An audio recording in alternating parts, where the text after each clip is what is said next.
So now you won't hear the oh, hi everybody. My bad.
Don't forget to unmute me.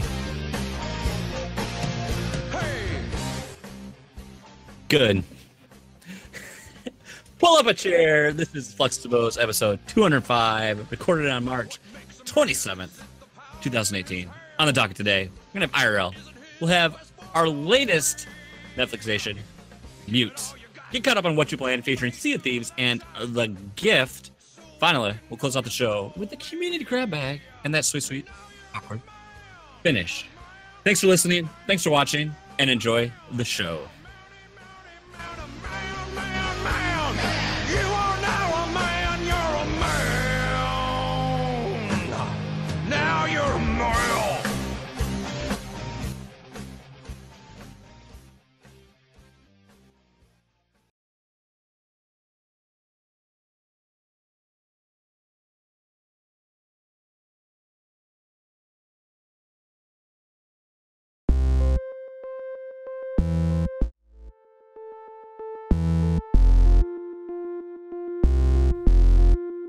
You're off to the side, sir. I'm never. Welcome back to another episode of Fluxtaposed. You know, guys, I rolled the dice, and I'm like, I'm probably unmuted, but I'm going to tell Lucas to make sure I'm unmuted anyway. And I'm like, I'm probably unmuted, and it's probably going to ruin the cold open, and it did. And I love it anyway. I'm Jason. He is Lucas, and that is how we do this, even after 3 years. So welcome. Lucas, how are you? Hi, sir. I'm Hello. good. I'm good. Thank you. Hi. Yes, I'm here. I'm doing well. I mean, considering, as usual, we try something new and it doesn't work. I mean, that's old story by now. So let's not even get into it and just pretend like it didn't happen. I say. Yeah, we were trying to use a different streaming client in order to give us a little more functionality, but unfortunately, it was dropping frames constantly and really poor performance. So we could not do that. And then, so back to the old drawing board yet again on the live show. Josh wants to know. Hello to everyone in the chat, by the way. Josh wants to know the gift, the one with naked Katie Holmes. No. At least I don't remember a naked Katie Holmes anyway. So. Yes, Matt, we are using Discord for the video and audio capture. But that one is not the problem. Tonight. Yeah, Discord is not the problem. It's everything else. But hey, you guys are listening on your mobile devices, on your browsers. You're not watching the video. You don't care about this. Maybe you are watching the video. But and you still don't care about it. You still don't care. Yeah, here we are. It's Tuesday. It's another day in the life. I have a delicious stone totalitarian imperial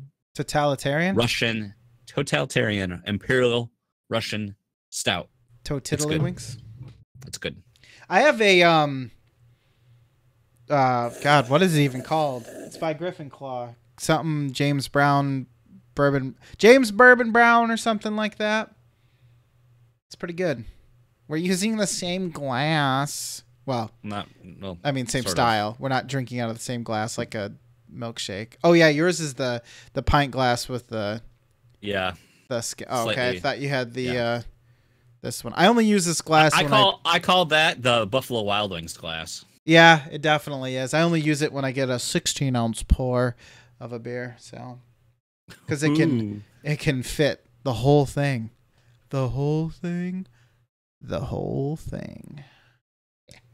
Ow! I just hit my teeth on the glass. I hope that came through on the audio. That's what you get for being silly. Well, oh gosh. Ah, man. Yeah, glad to be here by the sounds of it.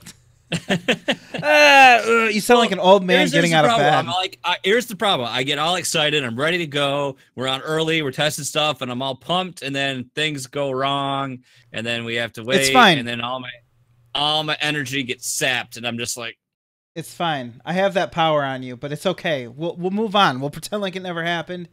We'll get pumped. I'm just gonna podcast like this the rest of the time. Oh my God, you sound like Lumpy Space Princess. Everyone sees the document flying in front of your face. This is a shit show is what it is. What is this, episode 200? Good Lord. Tell me about what you've been doing. Do it now. Jason has no mouth.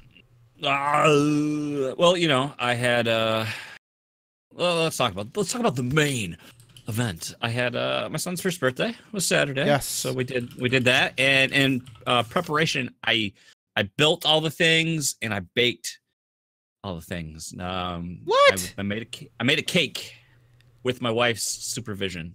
A birthday cake? From scratch. Whoa, that's a big deal. Yeah. So it was fun. I really enjoyed it. Never done it before. It's interesting. But it tasted good. So I guess that's the important thing. It came out great. You said it was a chocolate? Yes, it was I'm trying to remember the exact recipe. Not a German chocolate. I don't know, but it's just chocolate and it's good. So who cares? It's chocolate with chocolate buttercream. Would you say it was moist? Everyone's favorite word. That's what they always like to say in cake talk, but I don't really know. I guess hasn't been one thing I've ever paid too much attention to in my cake tasting. You don't want wet cake? I'm sure it was a little more on the drier side, but I don't really care because I still like it. So it's true. Dry can be good sometimes. Yeah. So made that turn out great. I had leftovers until today. We finished it off. I took it to work and literally one piece got eaten at work. I was like, oh, like nobody tried it. I think all of a sudden everyone's like trying to be health conscious at the office. I was like, oh, they're like, whatever.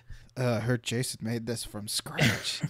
That's probably what it is. The best memory though is last night. I was playing. Was Sunday night, I think. Yeah, Sunday night. I was playing Sea of Thieves, and I came up to get a beer, and Jess is watching TV, and she's standing at the kitchen counter, and she's like, "I'm sneaking coke." I don't do anything. And she's like, "You need to take this to work, like seriously, please, or I'm gonna eat it all." I was like, "Okay." And then it's like, "Sorry, not sorry." It came back home with me, and then we made that infant activity board that I talked about, which was actually a lot easier than I thought, because we had like the piece of wood was so thin, because I was all prepared. I had my drill out, because like I'm gonna have to get the hole started with the drill. Then I've got the wood screws. Like, no, wood screws just bite right into that thing. It was like super easy, but it was really fun to build it. It was fun to make something like that. So we had. Oh, go ahead. I was gonna say, did you use a tubifer? No, it's like slightly tubifer. It's probably that same. It might be just a hair thicker, but it's a little bit wider than that too. I think it's a piece of a shelf. Is what we never. It's a shelving piece that it's never used. Just been down here in the basement. So we have a sliding lock. Like the type of the chain lock that slide. We have one of those on there. 2 little small wheel casters. 2 like little round mirrors. A light switch. And what else did I put on there? A door stop. So it goes. And I think that's everything right now. And then we're gonna add a calculator at some point too. Some big buttons to push too. So now, who plays with it more, you or him? I don't touch it. Oh, we got a handle on there too. A handle and a padlock that he slide around there too, and a handle at top, so it's easy to carry. Dang, dude! It's cool. It's cool to make something like that. I think that was like, excuse me. He does like, kids at that age, they kind of like bounce in between like being excited and interested in something and not. Mm-hmm. So, but it was just really fun because of something Jess and I got to do together, and we got to make it for him. So that like made it the most rewarding, Yeah. And that night I was a guest for the first time in forever on the Play Some Video Games podcast. Wow. The flagship podcast for PSVG, which I haven't been on in like, I don't even remember the last time. They must be hurting for people over there if they let you. Yeah, Kevin was desperate. He didn't know what to do. And speaking of podcasts, you, my good friend, were just a returning guest on We the Gamer Cast. I was with Sean Capra. We ended up talking about nothing at all, but somehow we filled out an hour and a half almost. My favorite, because I don't know. He mentioned like he had to edit some of the stuff out, so I didn't know. Everything that was there. You obviously do because you were in the conversation. But my favorite part was like so many times like, so you and Jason lived together. Tell me about it. And then you guys would sidetrack for something like 20 minutes. So you and Jason lived together. And then that was pretty much the extent of the entire conversation was. Yeah, so we lived together. They're never going to get to that story. That would have been hilarious if that was just the whole thing was he asked me a question and then that reminds me. And then at the very end, so you and Jason lived together. Tell me about that. And then the episode ends and you never get to find out. Yeah. Until next week. Until next week. And then I never come back on. You never come back on. I will be a guest on, I believe I'll be on this week. So I'm recording with Sean Thursday and I'm guessing it's going to release Friday, much like yours did. So we'll see. So you get Lucas and I all over March between If We Ran Nintendo and this show. And now we're both on We the Gamercast. And it's true. It's true. Everyone's going to unsubscribe from everything after that forever. Hey, we try to warn them. To warn them. So I put those updates out there. Nice. Yeah. Those Patreon blasts, It's nice of you. But that's been it, man. I tell you what, if it wasn't for, we didn't even do a big party, so I can't imagine when we do, because even just what we did, it's just like exhausting. You're just like, ugh. Yeah. Afterwards, so which is funny because it's not even your birthday party, but it's almost worse. Got Easter weekend coming up. I will be working Friday, so I don't get a long weekend, and then I'm gonna hopefully. I think my mother-in-law is coming over on Saturday and staying the night because we're going out to. We've got like a Easter brunch on Sunday But yeah, if she's staying the night, we're actually gonna be able to take my wife out to dinner without the baby. So like maybe the fourth time since the year that he's been with us. So looking forward to that. But yeah, that's really been this past week for me. Cool. Well, I'm glad that things went well for you. It is cool. It is cool. Yeah. You know what else is cool? Cucumbers. The other side of the pool. I mean, the other side of the pool. The other side of the pillow. Because you peed in the pool and now it's warm. No, that would make it warm. Yeah, so everyone moves to the other side. Whichever side you're not on, basically. Well, all those things. And also, I fixed my mom's power steering, if you know what I mean. So she has a Ford Escape, and those have electronic power steering, apparently. Supersonic. Electronic instead of your typical hydraulic system, so you can't just dump more fluid in there when it starts acting up.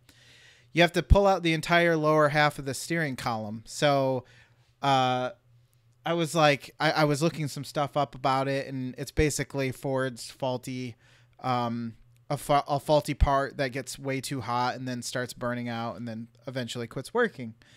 So excuse me, plenty of people have this problem, and some people have posted how to fix it. And I said, you know what, Mom? I think I can do this for you. Now, she's already had this done once at a professional garage for I was wrong. I thought initially it was $1,000, but it ended up being about $500.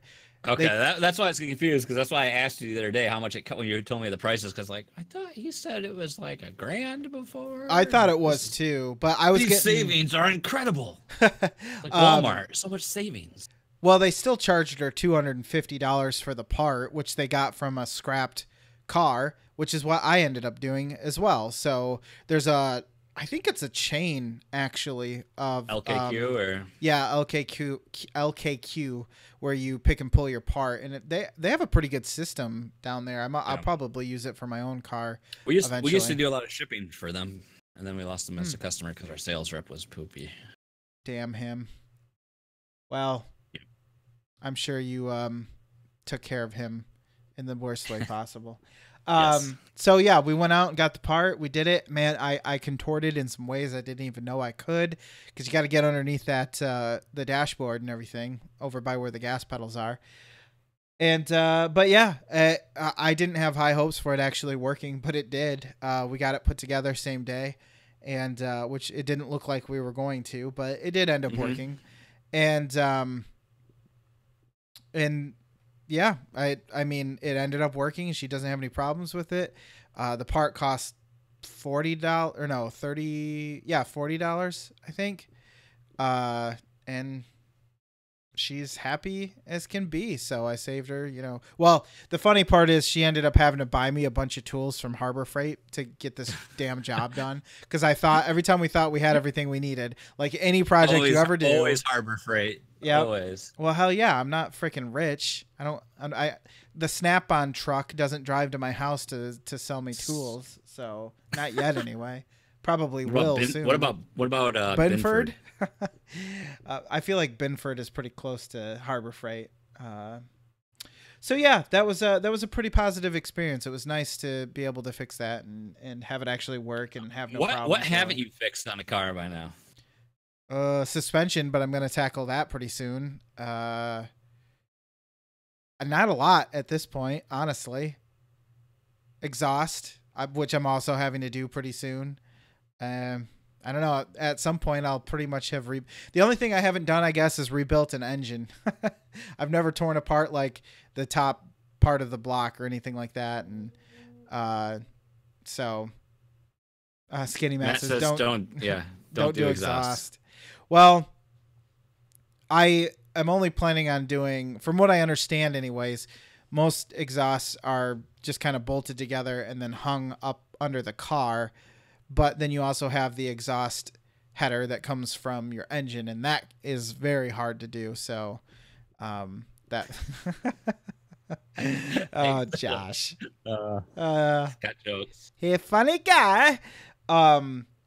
So yeah, I mean, there hasn't been a lot, and honestly, they do get rusted together, but then you just bring a giant hammer and smash the shit out of it until it falls apart, and then you go, well, Got to replace it anyway, so might as well break it.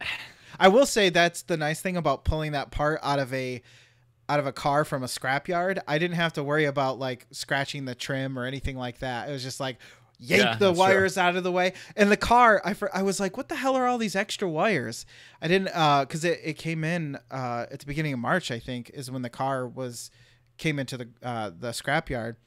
And I looked at it, and it was a DUI thing that tells you when they start their car and all that stuff. I'm not really sure. Okay. Yeah. No, I don't think it was a breathalyzer. I think it was like she couldn't just use like her some car. sort of tracker or something. Oh, wow. Yeah. I'm assuming it's a girl because I found some lady stuff in there, barrettes and tampons. But, you know, men might have to use those sometimes, you know. So, but anyways, yeah. And it was a particularly busy day because I also got a notification from Viridian Brewing, which we did an episode on Battle of the Beer with. And he said, hey, do you want some free beer? And I said, yes, I would love free beer because they cannot actually sell it. Being technically not a business, They can't sell us the beer, but they can give it away for free. And so 'cause they technically don't have a liquor license or anything like that, so they can't distribute it. Right. So, so here's my question: did he give it to you under the idea that you were going to review it, or did he just want to give it to you for you to enjoy it? Well, I told him I would leave him a review, but I meant more so outside of Battle of the Beer and more just like messaging them on Facebook or posting about it. So, yeah, there was no real stipulation. I put that in there. And, yeah, so he gave me 2 bombers. One is an NEIPA called No Juice Left in the Machine. I love the names that he comes up with, even though it's okay that I'm the only member of the team that ain't. I said I was going to share some with you, but not. The thing about the NEIPA, I could tell. It's fine. It's fine. The NEIPA needs to be drunken, imbibed within 30 days, I think, of bottling. And then the other one is a brown, coconut brown. That's the one that they use real coconut, Jason. No extracts. Actually toasted the coconut themselves and everything. So I'm looking forward to trying that one as well. Did they put the lime in the coconut? In the coconut. I hear that's a good way of doing things, but I'm not sure if they know that little tip yet. So you might want to message them and let them know. If you don't put the lime in the coconut. Just the tip. Just the tip. You're going to have a bad time. And then lastly, I just want to say congratulations to my brother-in-law who is getting married next October. I'm sure he's going to hear this podcast and think he won't, but I'm telling everyone else because we had to, for some reason, his fiance wanted pictures of when she was getting proposed to. Now, I had never heard of this, but whatever. I also don't care. And so I was like, well, I can just, snap some photos on my phone or whatever. So we go out there. Wait, but how did she know she was getting proposed to? She didn't know when. She just knew that it was going to happen because they're planners. They knew that was going to. I was like, oh, that takes some of the fun out of it. Well, yeah, because otherwise you don't know if they're going to say yes or no. Now you just know they're going to say yes. So what's there to be nervous about? It's not a fork in the road. It's just kind of like when construction is on the bad road and you're like, oh, we're just going to continue on and use the detour where we get married and don't have to worry about whether or not you say yes or no. So I was like, well, I can take pictures. Well, it ended up being cold as hell that day. Lots of wind and horribleness. And I get down there and I'm like, I can't hear anything. I don't even know if I'm going to be able to tell because I'm hiding because she doesn't know that she's getting proposed to.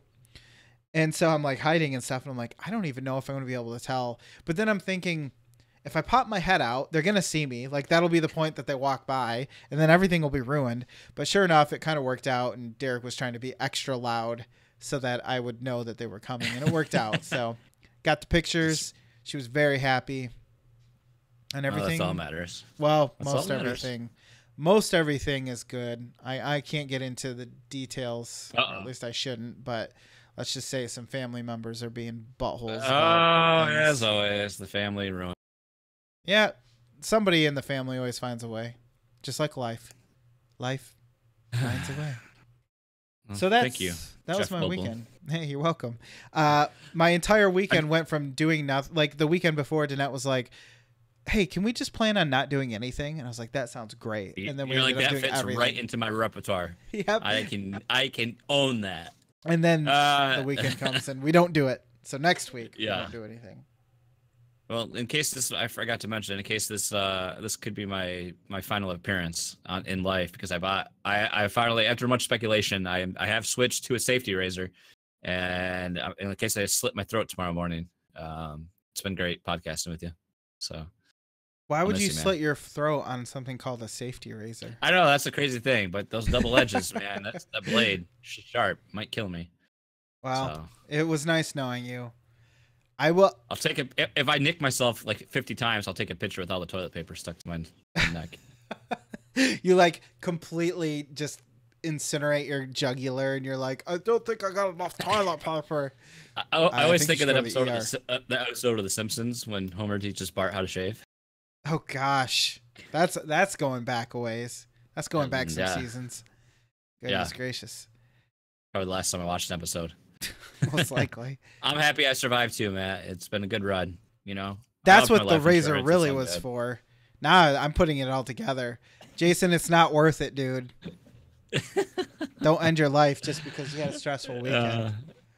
Right? Good point. Good point. Well, it's been a month since we've done this. This is for those that are new. It's time for Netflixation, and Netflixation has been an ever-evolving facet of the Fluxtaposed podcast. It used to be, remember when we did a movie every week? That was insane. We watched a movie every week. If some people had their way, we'd be doing this again. I won't name names, but there's been a very vocal member of the community that wishes Netflixation was at least every 2 weeks. That's crazy talk, and we don't have none of that here. Yeah, that's right. Now we do it monthly. We pick a movie from Netflix. We'll watch it. We talk about it. I think after this week we'll put the community poll back up there again, because Lucas and I have picked the movies the past couple times, but now it's fun to get you guys involved in what we end up watching. So this month we had the great pleasure of watching Mute, a newer Netflix original that released I think towards the beginning of this month, or maybe it was late February. I don't remember, but it's on Netflix. You can watch it. It is a sci-fi, I don't know, neo-noir, neo-noir thing, starring Paul Rudd and he sounds so excited. Bill Skarsgård's brother. I don't remember which his first name is, but Johan. I don't know. one of those. He has a lot of lines in this movie. Don't worry. Yeah, no kidding. Sorry. The tippy tapping is me realizing we should just have IMDb up before we start talking about the movie we watched. Clearly, I like to vamp and see what we can do. But basically, his girlfriend comes up missing, and he goes on a quest to find out what happened. Where does it take place? What city was it in? I don't know. Did it never even say that? Maybe it's like a sci-fi thing where it's like the city. You know what I mean? Was it? Yeah, like what was Altered Carbon was Bay City, I think. Yeah, like they don't want to make it a real place, even though obviously they had to have filmed it somewhere. There's Bay City, Michigan. It's true, and Bay City Rollers. Wait. What do you got for me? Who did you say this guy was? God, I can't even find Leo. Alexander. Yeah, he was in True Blood. Alexander. The fact that you know he was in True Blood, Joshua, saddens me greatly. Although I guess I can't say much because I've never seen the show, but it just seems like. Dude, Josh is into vampires. Don't judge. That's okay. I'm fine with that. I just feel like True Blood is like 2 steps away from Twilight. Softcore. Oh. 1 step away from softcore. I mean, it is on Showtime, isn't it? 2 steps from Twilight, 1 step from softcore. Is that? Oh God, that's a great tagline to advertise your show if I've ever heard one. That's right. From the producers that brought you Twilight. Like up until the Werepanthers. Oh. Oh boy. Oh boy. You're not selling this show on me at all. Anyways. So Anyways, so that's essentially the plot of this movie. Wait, it takes place in Mute City, Jason, because it's called Mute. Mute City.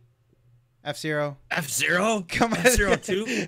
The look, like your eyes glassing over as you realize, is he joking? Like, what am I not getting? It's okay. It's okay. You're tired. You're tired. I'm not tired. That's just not bad. That wasn't good. A bad joke. That wasn't good. That's why you're getting ignored on that Twitter DM today. Stuff like that. Boom, boom, boom, boom. That's why. So we've tried to streamline the conversation of Netflixation. So yeah, let's talk right now. What did this film do right? What did we like about the movie? Jason, you can't steal any of my likes.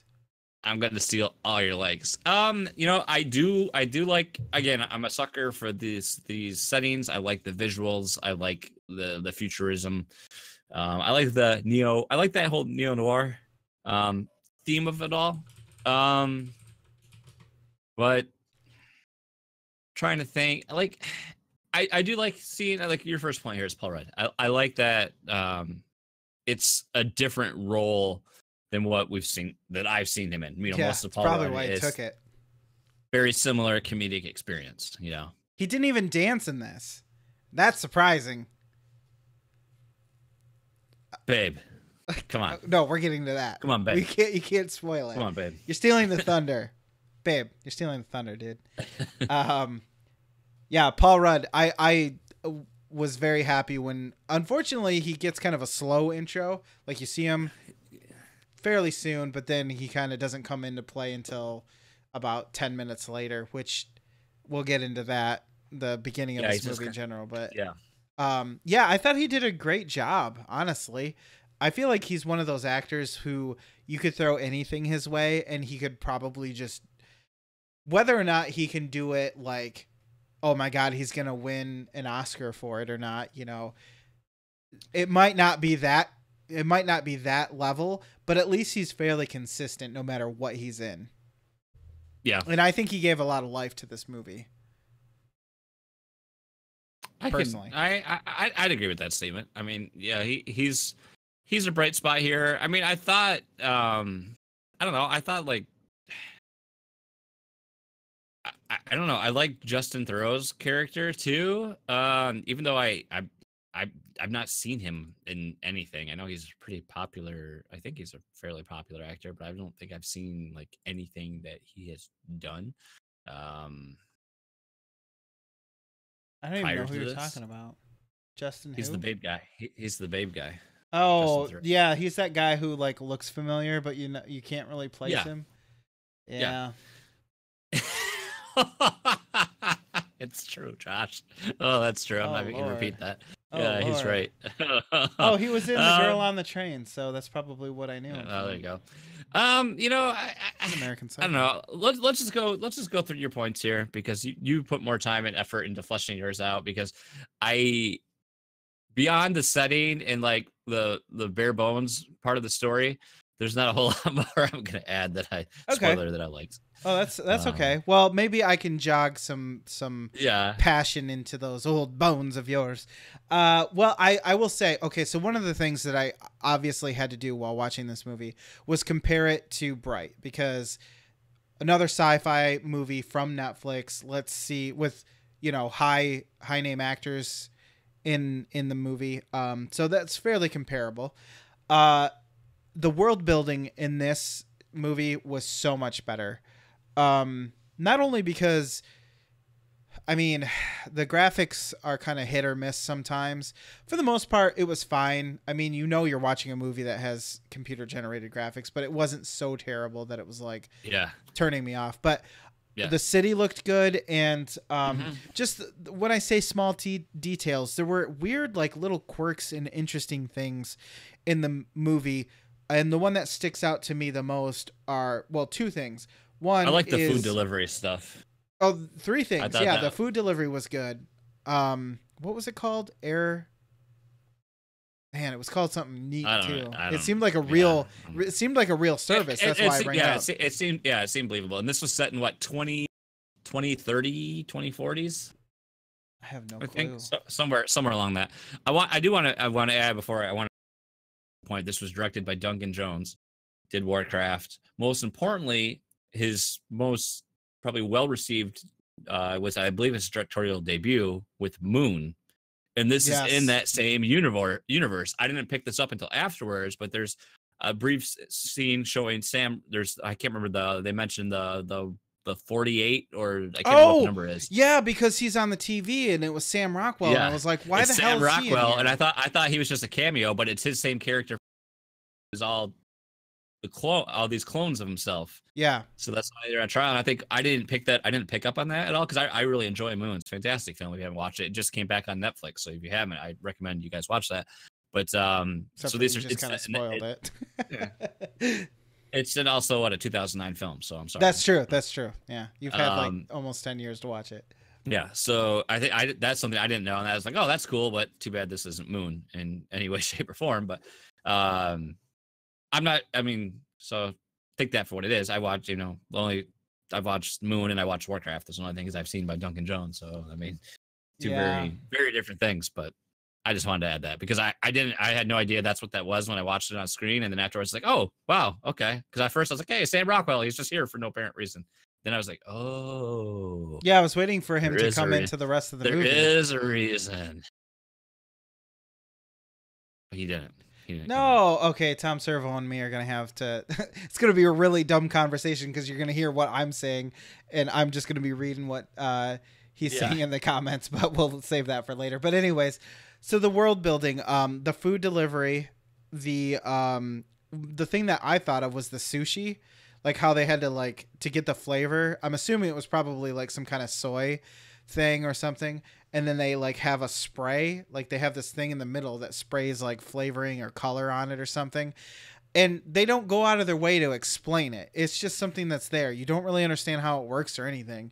And that's some of the best world stuff that I've ever seen. It's like when they don't grounded. go out of their way. It's futurism, but it's grounded in reality. It's not like Blade Runner, so to speak, when it's super advanced, far-fetched. Yeah, you can draw parallels to why that might exist. Yeah, and so it's those small details, or the way the windows, which look old, automatically open and close when it detects the air meal delivery service flying through there. So it's like those little things that they don't go out of their way to explain, but you learn about them just by watching the movie. This is a point of kind of some debate. It can go either way. So I wrote down characters with character.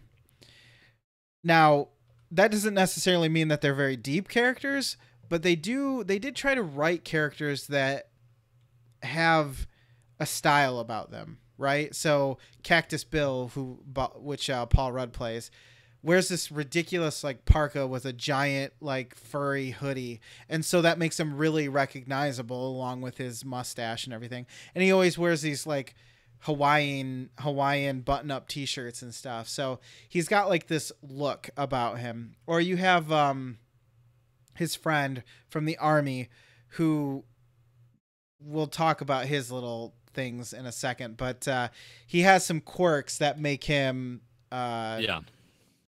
I don't know, they make him different from just your run of the mill I'm a doctor guy. And there's a bunch of these little things where all these characters, even some of the minor characters still have enough things that set them apart from just standard screen fodder. Yeah, exactly. The background characters have looks about them that you kind of garner some information about them, and just little things like that. Attention to detail was like somebody drew all these characters and knew what they wanted them to look like, and then just went out and found people who looked like them. You know what I mean? The story structure, honestly, I can appreciate to a certain degree, because there are things in here that they talk about that they put earlier in the script, and then it comes into play later. There's a lot of movies where you'll see something come up and then you'll never find out anything more about it, and you're just like, why did they spend time on showing me this, because it never comes up again. But here we see that he's a wood carver. He's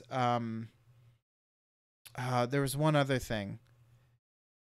But he has the stuff. The little charms he was making. The charms. Oh, and his religion, which isn't explicitly explained. It's only like mentioned a couple times, but they do a good job of making sure that you visually know the reasons to certain things, and then they call back to those certain things once in a while. Like how he uses a weapon from the bed that he was carving for his girlfriend and him. He uses a post as a freaking club, which is awesome. That was sweet and ridiculous, but awesome. So yeah, I felt like the story structure in general, just like the direction it was headed, was fine. And then lastly, just real quick, I actually thought the lighting in this movie was really good. The dark scenes had really good. There's no real grit in this movie. Where you think of like Blade Runner and you have kind of like that gritty film feel to it. It wasn't raining all the time either. It wasn't raining. It was dark most of the time though. And there was a lot of neon. But I felt like a lot of the scenes were really well lit. It wasn't dramatic, but it wasn't overblown like neon everywhere and everything's just as bright as possible either. It's just something I noticed, and I can't really I can't say exactly why, but compared to some other movies that are kind of like even, I almost said Shadowrun, even Bright, like that was just lit in a general way, like in a way that seemed kind of realistic and didn't really make me feel anything as far as the aesthetic goes. But this one, I thought like they kind of thought out the lighting a little bit more. And then the music also, in certain areas, I thought they must have thought of what they wanted to play at certain times, because mostly I felt like the music actually reflected the sci-fi atmosphere instead of just falling to the background and making me feel like I forgot what most of the songs were. Did you catch there was a remake, almost like a music box remake of a Nirvana song? Yes, that was awesome. Yeah, I was not expecting that at all. Was it, it's not Smells Like Teen Spirit. It's it's the one that goes, "Hey, wait, I got a new complaint." Yeah, that. And to your priceless advice, I can't remember what. I can't remember. But yeah, that was a really cool rendition. I really did. That was cool. Can I ask randomly while you were talking this, it made me think of it. Does it? Or maybe what was the reason like we frequently show him like chugging water? Yes, that was one of the story structure things that I forgot. So when he goes to take a glass or a drink of water, he holds his breath and then chugs a bunch of water.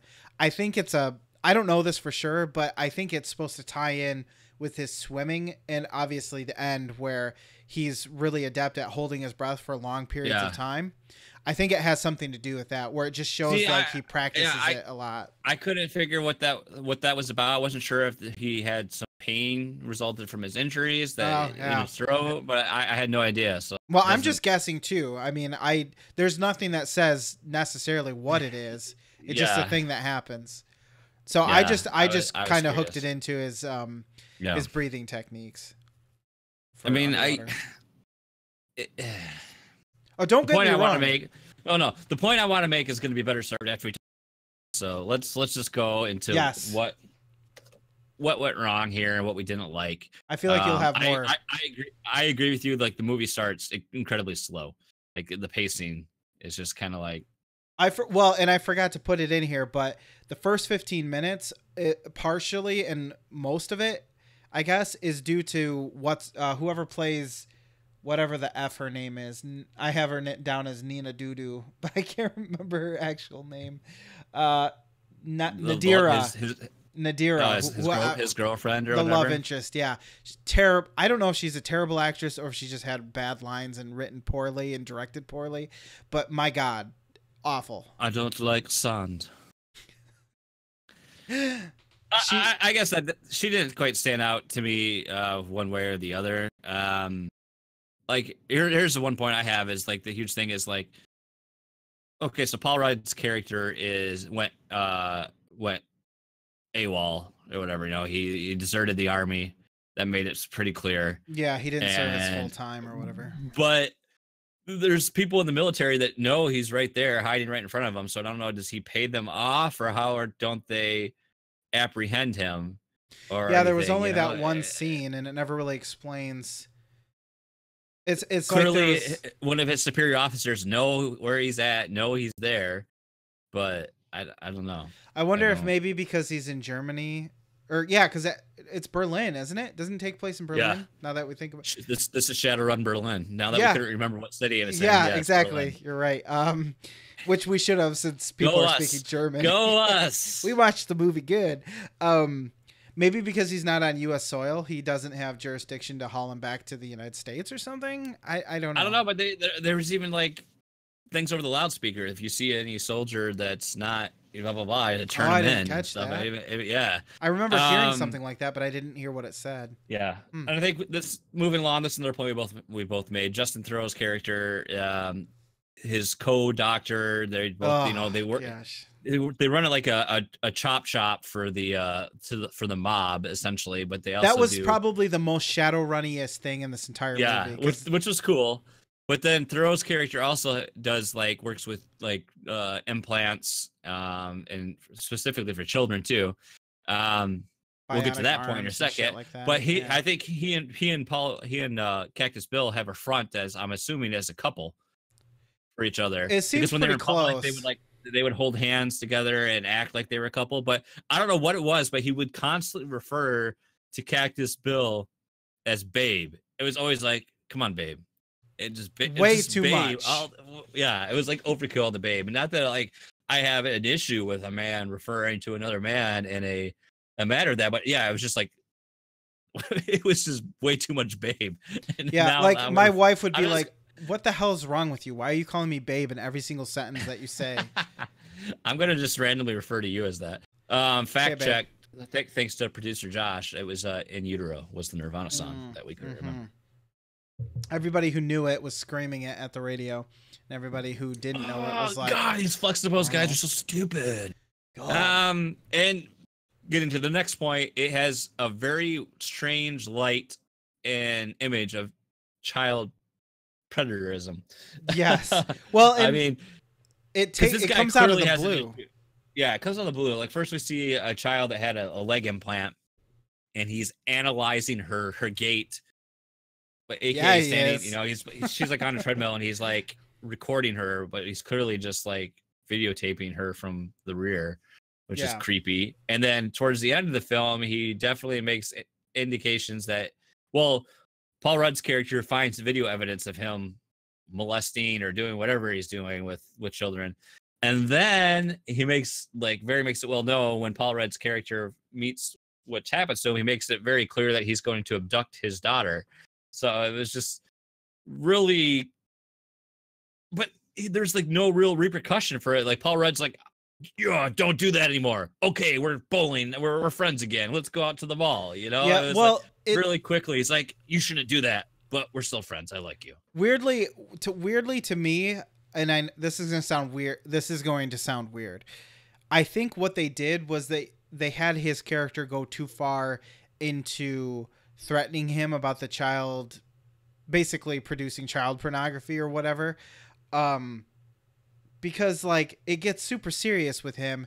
And like you said, all of a sudden and to me, I think it's because he gets the call that he finally gets his papers so he can go home. Yeah. But that's a really awful message to send. I would rather have a character who doesn't really care and just says, you know what? I don't like it. Whatever, you do your thing, but stay away from my daughter. But he acts like he's going to cut his dick off if he finds out that he does it ever again. Like, he's protecting every child that has ever existed in the world. And I think that's the problem, because now you're just showing this guy. I don't know.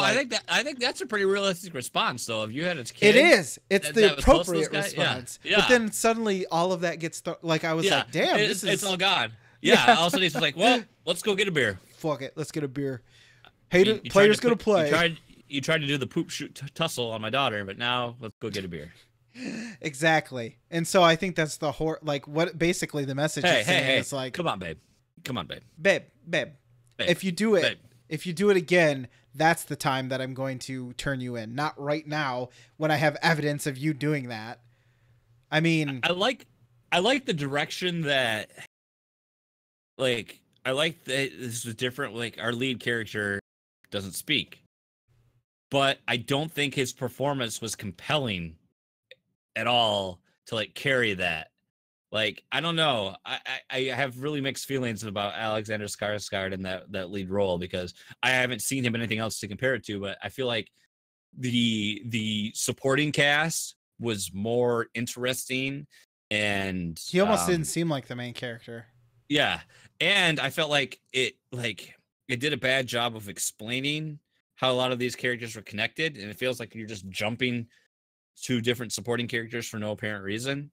You know, like, yeah, that's kind of why I end up saying it's a noir, because he's doing this whole investigative thing where he's trying to, and I liked parts of it where, like, I mean, I liked the part where he tries to use the phone number to track her. Like, he's like, oh, I know her phone number.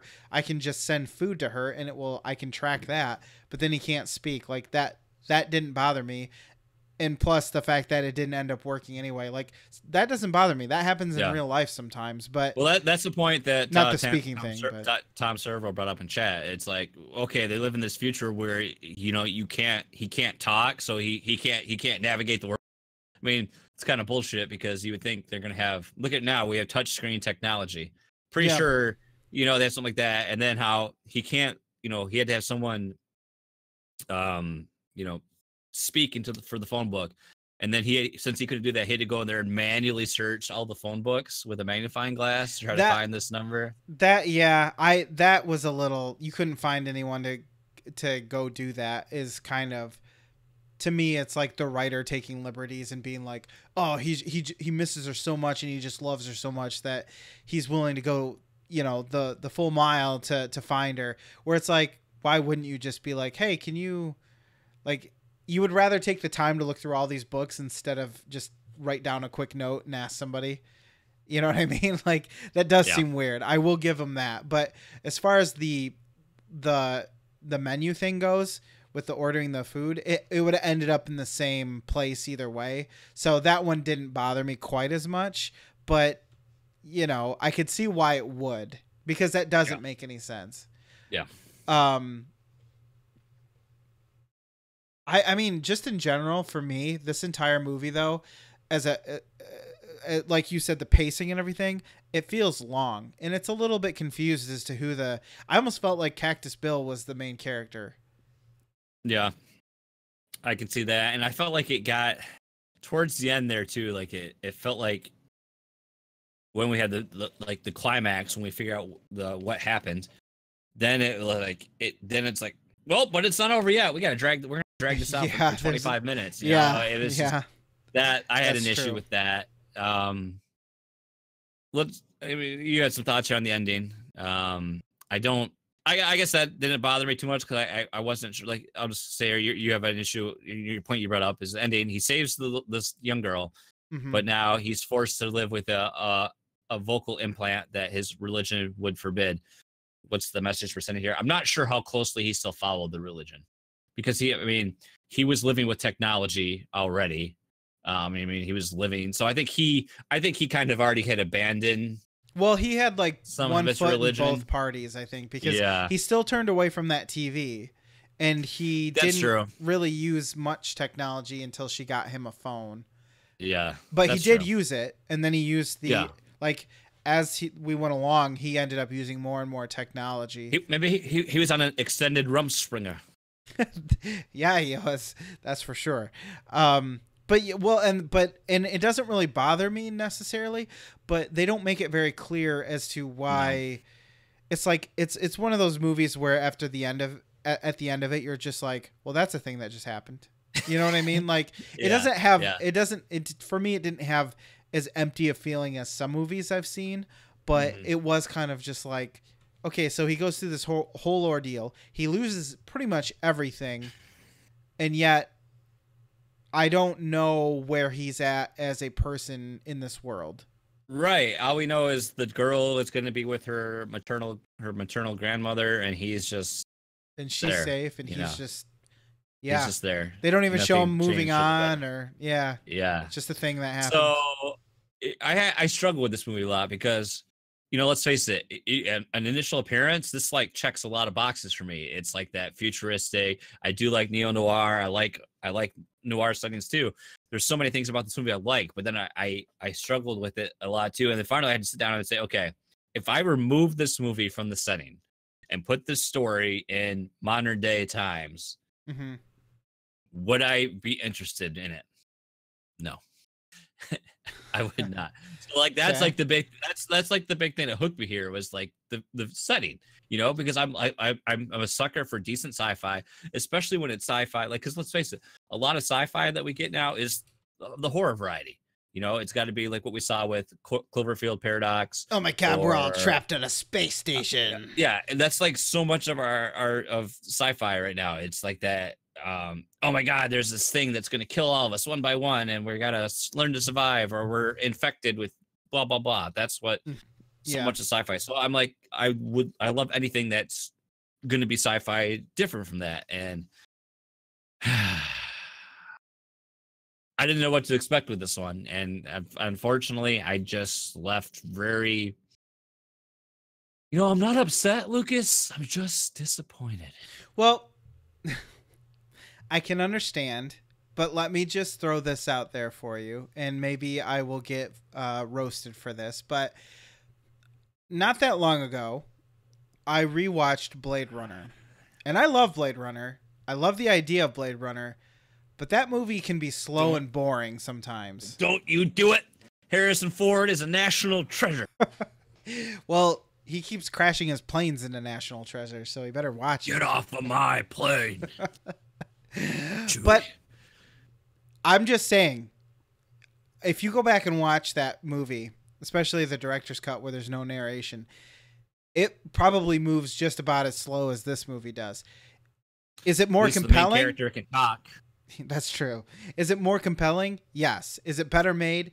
Yes. But we're talking about a Netflix original starring Paul Rudd. I don't think that should matter. I think it does. It definitely matters. Shouldn't matter where it comes from. Okay, listen. Linda, listen to me. I'm not saying this is the best movie in the world, but if I'm going to give Bright a recommendation, babe. Dude, yeah, because Bright was fun to watch. Bright was fun. However, this isn't that fun. And that's okay. I agree. I don't think it's that fun. That's why you're saying that. I don't think it's a bad movie though. I don't think it's a poorly crafted movie, and I think that if you watch it, there's something that can be gained out of it. And so that for that reason, I think that I recommend it personally. You just need to know going in that it's not like a fun, crazy action ride, thriller. And I'm not saying that, Bright was that either, but there definitely was action to carry it along. Bright had better pacing and was more engaging, but I thought there were some shining parts to this movie that redeem it enough for me to say that I recommend it. I don't think this movie is as bad. Your man crush on Paul Rudd clouds your judgment. No, I do think that he saved the movie. You're like I do want to go for a mustache ride. I do. Hey, if you can like Altered Carbon, you can like this movie. Dude, Altered Carbon's awesome. I'm saying that. I'm saying it. Altered Carbon is leagues beyond it. Leagues beyond. Altered Carbon is amazing. I did watch an extra episode, so I think I'm 6 episodes through it, and I need to finish it. Finished it yet. You can't even say that statement yet. You haven't even finished it. I think that. I think that it's worth watching. You just need to know. You do need to know going in that it's not. It is not gonna light your world on fire. But I don't think it's terrible. There you go. I think we're gonna agree to distisagree. I give it a. It's been a long time. It's been a long time since we've rocked and rolled. Lucas does recommend. I'm just gonna share. We had a listener that shared his review of the film, Mr. Tom Servo, who had watched it. Like I think the first week it came out, and I knew when we announced. I think he was pretty vocal when we announced that this was going to be our Netflixation. He was like, "Ugh." I was expecting it to be bad. I really was. And I'm not it's not great, but it's not the worst thing I've seen. Well, Frankenstein. I'm just gonna put that. I quote his thoughts. I hated this movie. You did hate it? I didn't think that you would like it because you watched it in 2 sittings, and that usually means that. No, I was reading the review. Tom Servo. I hated this movie. Oh, well, what did you think about it? I mean, would you recommend? I didn't hate it, but I won't recommend it. No, I don't. Wow. What's the runtime on this thing? If you're like a fan, if you're a fan, like if you love Shadowrun and you love like Blade Runner and stuff like that, I guess maybe, but I mean, I'm not gonna. It's not like when I watched this, I didn't go all over. Like typically, okay, I'm like on PSVG is where I do most of my Discord talking, and on my oldest server, I did not go on there in any of the movie channels. Like, oh my god, guys, I just watched Bright. You guys, you gotta watch it. You gotta watch Bright. That did not happen. Okay. So. Okay, like, Tom Servo says it's too long for what it is. Bright was 1 hour and 57 minutes. Mute was 2 hours and 6 minutes. So only 10 minutes longer. That's 10 minutes of my life I got to keep. It really should only be about 1 hour and a half, but so should Bright, considering what's in it. But we didn't talk about that guy from Lord of the Rings with his sex robots. I was going to ask you if you realized that was him. How could you not? I mean, he looks just like him. I feel like they only put him in that makeup just to try to hide that it was him. That's where his career's at now, I guess. Apparently. Well, you know those actor types. Sometimes they like taking roles like that. Mr. Frodo. Mr. Frodo. Mr. Frodo. What's taters? Okay. What's taters, precious? We could argue about this till the cows come home. Let's do a soft reset. Let's play an overclock remix. Let's recenter our chi, Danny Rand style, which is, if you've watched Iron Fist, that's what every effing episode is about. I gotta focus my chi. Hey, chi is an important part of a daily breakfast. Do you want me to spin the wheel?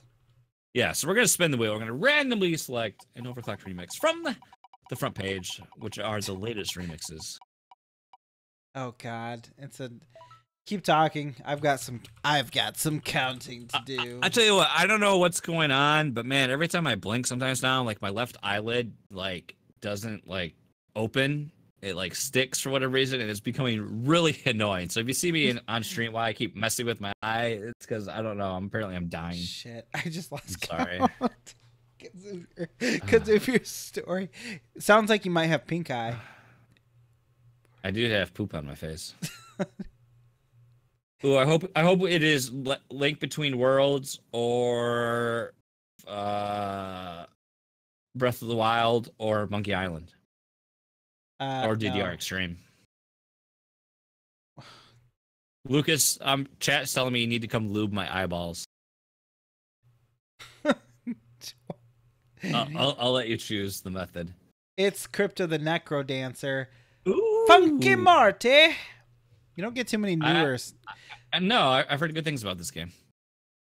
All right, as Lucas stated, our remix is coming from Crypt of the Necro Dancer. It's called Funky Morty. It's by Fluxtaposed. Morty, we need to go to the planet, Morty. But you know what? Rick. This is the game Crypt of the Necro Dancer, released by Brace Yourself Games in 2015. Originally on Windows, it's now, I believe, on everything. Most recently released on the Nintendo Switch.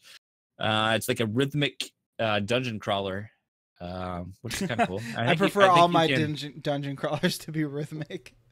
I think you can upload your own music too, which is kind of cool. You can add your own custom tracks. Our genre tonight is going to be a little EDM. It's dark, it's energetic, it's funky. It's going to be great. So, yeah, this is the Rhythm Mortis, the lobby music from the game. Again, this is coming from Overclocked Remix. If you enjoyed this remix, you can find it and many, many more at ocremix.org. Check it out. Check out rainwave.cc if you want to stream all this good stuff. And, yeah, at some point we'll have DJ Pretzel on the show. No, I don't know when. Happening. It's probably not. He probably listened to our podcast in advance. It's like, no. I'm not responding to those idiots. Oh my God, I'm not doing it. So we're going to play this remix. We're going to take a quick break and we're going to come back with more Fluxtaposed. We got some What You Playing. Westwood Community Grab Bag will end the show, so stick around for that. Lucas, do your thing, Mr. DJ. Put that record on. I want to dance with my baby. Okay, babe. When the music's... Oh, no.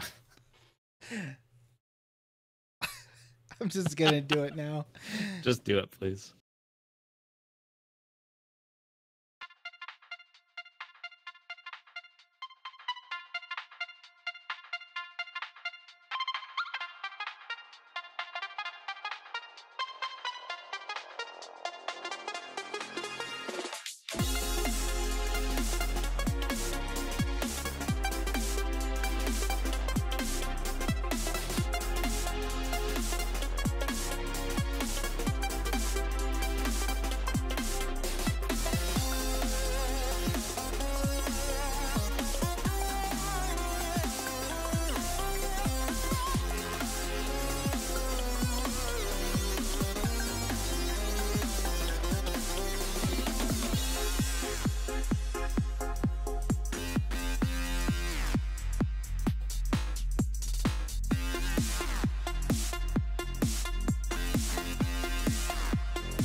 And we're back. That was OC Remix. That's pumping. That was a sick jam. Dirty bit. Dirty bit. I was over here doing like this. Doing a little dance. He was. About a little body roll. Oh shit, dude. You know? Well, now that we've disagreed, we've argued, we've had some fun. Let's recenter. It's okay. We've had the overclocked remix to reset. I grabbed another beer, and let's talk some what you playing. Oh my god, I'm not ready. There we go. That was some Sonic 3 Act Clear song for you. That was excellent. I love it. Banana, banana, banana, banana. Was it worth the wait, though? It's always worth the wait. Thank you. I'll make it quick because I don't have a lot of things. So, game-wise, yes, I'd like to mention this is what you're playing. Sponsored by If We Ran Nintendo. You can find streaming every Monday at WeTheNerdy.com and YouTube.com/WeTheNerdy. Sponsored by Kenner. I think We the Nerdy needs a new theme song where it goes, We the Nerdy, we the Nerdy, like that a little bit, maybe a little bit more to it. So it should sound like Crash Man, but just with We the Nerdy. The Nerdy, we the Nerdy. No, that's way worse. The Nerdy. Yes. Okay. Anyway, prior to beer. Prior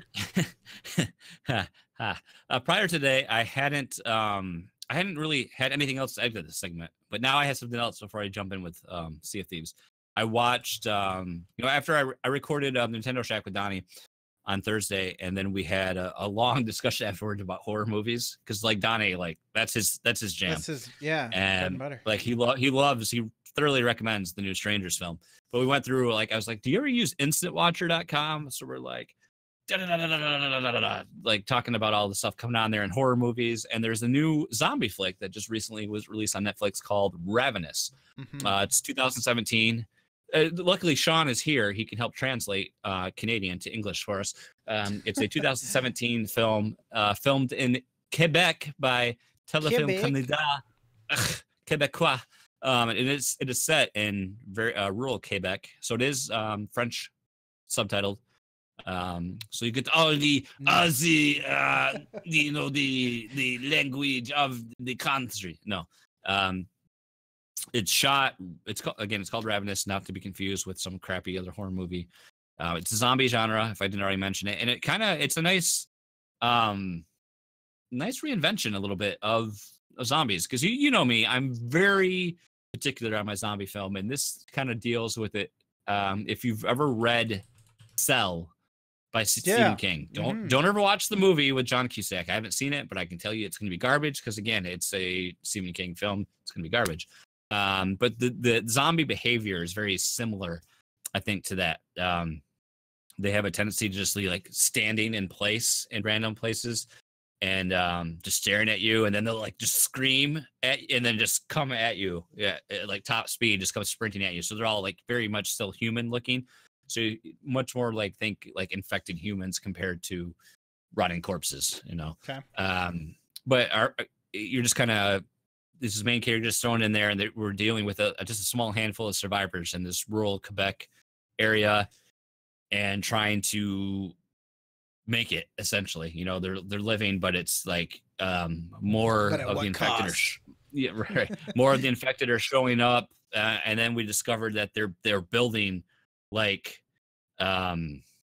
monoliths, like they're just stacking like belongings, like chairs or things that used to belong to them when they were human lives, and then just stacking these huge towers, and they'll just stand there and stare at them. It's really interesting. I don't do that. It's got some really beautiful cinematography. I don't know. I kind of went into it lowered expectations, because I feel like somewhere I saw like a pretty poor review of it, but I watched it today, and I really did like it. It's got a 92% on Rotten Tomatoes right now. Wow. Not that that's the be all. Not that that's the be all end all. Okay, guys, I'm getting tore up in chat about my Stephen King comment. He is. All right, let's talk about this now. Have you ever seen Rose Red? Terrible. What else is terrible? The movie I just mentioned. There's the one about. I'm pretty sure Overdrive. Thinner. I'm pretty sure Thinner isn't really that good. Maximum Overdrive is probably not that good. Is Tommyknockers good? No, probably not. No. Cujo. I think a lot of people liked Cujo. The Shining doesn't really count. I really appreciated the very graphic description of in Cujo of the man ejaculating in bed because he's mad at his ex-wife. I've actually never seen Cujo. It was a little bit beyond my time, unfortunately. I've never seen it. I read the book in like 8th grade. Okay, what about The Dark Tower? That's the biggest. Tell me that's a good movie. I haven't seen it. I do plan on watching it eventually when it's streaming. A heap of garbage. Heap of garbage. Langoliers is terrible. I like Langoliers, and I know it's terrible because it looks like a made-for-TV movie. Go back and watch Langoliers. There's enough arguments on both sides. Mostly ours, though. Josh, he never died. That's all I'm going to say. He never died. But I really enjoyed this. It was a good zombie flick, and it was like, I'm always, very apprehensive of what that's going to be like when it's not my traditional. Stephen King is my favorite writer, actually. So of course I would recommend it. It was really good. And then beyond that, I've only played Sea of Thieves, and man, how'd that go? This is the hot button topic, I feel like, right now, because I think there's I've seen a lot of different a lot of viewpoints on it. boy, I'm glad I didn't pay $60 for this game. I'm going to put that out there right now. Yeah. Here's the thing, though. Here's the thing, because there's a lot of people that are really down on Sea of Thieves right now and saying how it's an early access game and there's no content there.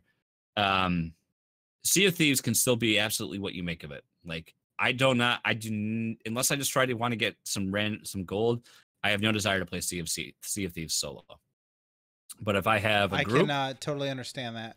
yeah, if I have a group and we have like an objective in mind, it's been fun because now I have it's been it's been enjoyable. I don't know. There is definitely a lack of like just pure content in the game. It doesn't show. As a new player, the game gives you zero direction of what to do. You just spawn into a bar area. It doesn't tell you really how to get quests, how to do anything. Like other players have to show you that. And I think that's a bit of a shortcoming. So basically you're set, you could run quests for the Merchants Guild, the whatever, the Lost Souls, blah, blah, blah, or the Gold Hoarders. I mean, so essentially you're going to go out and try to find buried treasure. You're going to go out and kill NPCs and bring back their skulls, or you're going to go find like pigs or animals and then sell them. Those are the only types of missions you can do. And you get gold and reputation with that faction. And then I think there's like in each server, there's like, I think up to 20 other players. And so that's the question. Are you going to be able to do stuff? Or are you going to run into an encounter with humans and have to, see how that plays out, which almost always is going to end in combat. I mean, I was going to say, I feel like that's what everyone's waiting for, really. It's like all this other stuff is just a reason to end up fighting other humans. Like I'm playing with my audio going through my PC, and so I can do party chat, but I can't do just regular voice chat, because I don't have a microphone hooked up to my Xbox, so it doesn't work that way. So I can't play with random people. So like if you're using just the in-game chat, you can hear what other people are saying if you're in proximity. So of course I've had like 12-year-olds cursing at me and telling me I suck, and my mom does horrible things on the weekends, and I mean, you get the idea. At least they better be doing it in a pirate voice. Right. So with that said, though, when I play with a group of other people, we've had a specific goal in mind. We're gonna go do these quests, and we're gonna try to avoid fighting. And then if it comes down to it, we're gonna get into it. We're gonna throw down. And probably the most fun I had was Sunday night. I was playing with Coach Mo from PSG. I was playing with Josh, who's here in chat. I was playing with Kyle from PSVG. And Mo is all about just combat. He doesn't care about any progression. He wants to go out there and just troll other players and make it a terrible time for them. And that's what we set out to do. And we got into some crazy naval battles with like multiple ships. Oh, damn. Ramming each other, like boats taking out water. Kyle's like down below repairing the hull. And then all of a sudden we had lined up this perfect run. We had all the cannons loaded. They were ready to take them down. Well, they were apparently upgraded.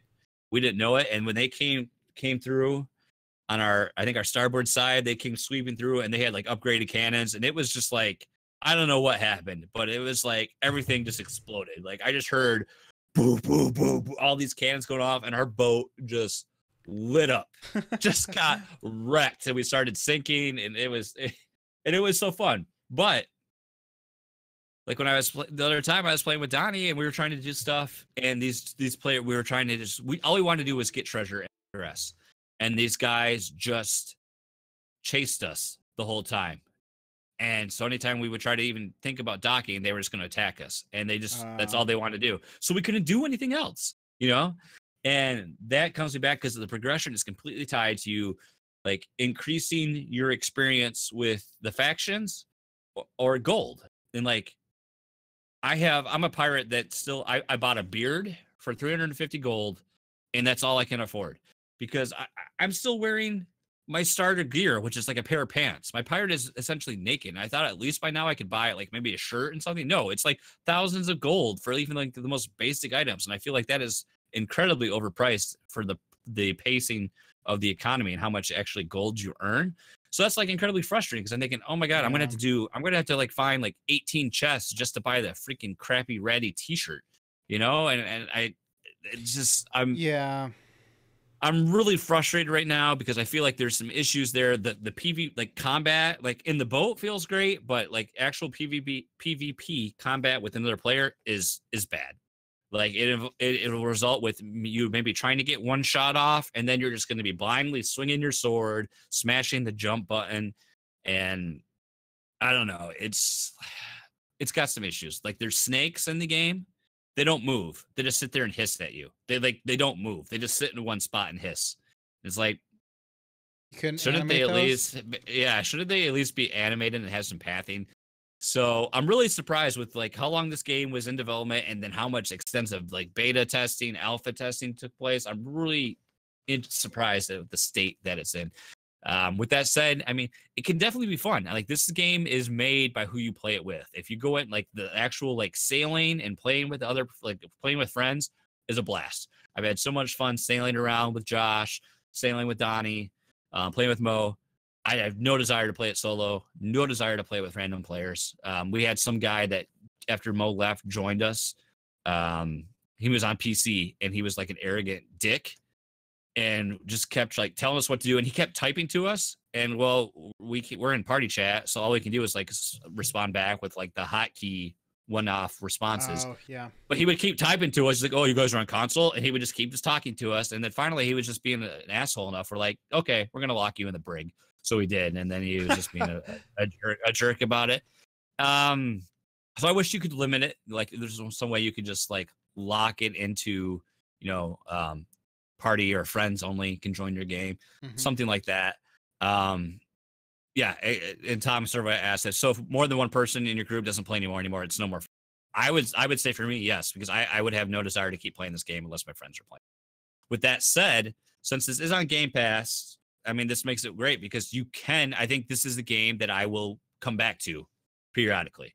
It's definitely not something I think I'm going to keep playing long term, but at least it's something I can like every month or so I can say, okay, they've updated. Let's see what they changed. But like right now I'm on a Game Pass 2-week my 2-week free trial, and I'm like, because how often I get on Xbox, like, well, is there a reason for me to start?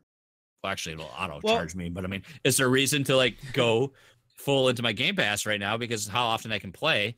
But I mean, I guess it is only $10, but it's just so frustrating because I had such high hopes for this game, and visually, it's great. Like the water looks amazing. Yeah, it does. Like when you're rocking on the waves, you get this really sense of scale. I feel like I'm inside of Monkey Island. Like that's what I get from this game because it is slightly cartoony, and I love Monkey Island. I love that aesthetic. I love that setting, and that's what I get from this game.